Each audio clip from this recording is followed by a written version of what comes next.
Magandang tanghali mga idol. Itong video ito mga idol. At saka wag niyo munang i-scroll mga idol. Dahil ito ay bihira lang ito matatagpuan dito sa atin sa Pilipinas mga idol. O kahit man siguro sa saan man sa sulok ng mundo mga idol. Ngayon lang ito makikita ito mga idol. Ang tawag sa amin ito ay mga idol siburing. Ito ay panlahok ito sa mga tinulang isda, karning baboy, bukod pa ang sibuyas dahon. At ito ay napakabango mga idol. Sobra sa dami nito mga idol. Ayun, tanim ng aking nanay. Dahil isa sa sinaunang henerasyon mga idol, yung mga sinaunang mga tao, ito ang kanilang ginagamit pang pabango sa mga niluluto nilang mga ulam mga idol.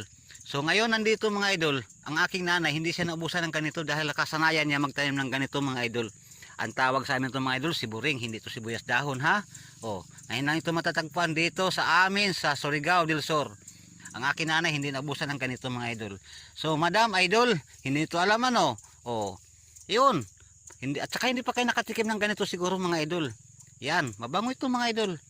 Ito ang mga ginagamit sa mga sinaunang tao. At saka ito ay sinasabi nilang ito sikreto daw ito pang pahaba ng buhay. Gamot daw ito mga idol.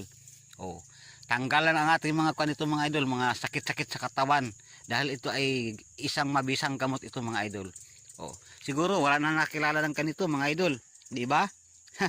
Pakishare naman sa ibang tao para malaman nila mga idol na mayroon pang ganitong mga uri ng mga pangpabango sa mga niluluto nating pagkain mga idol.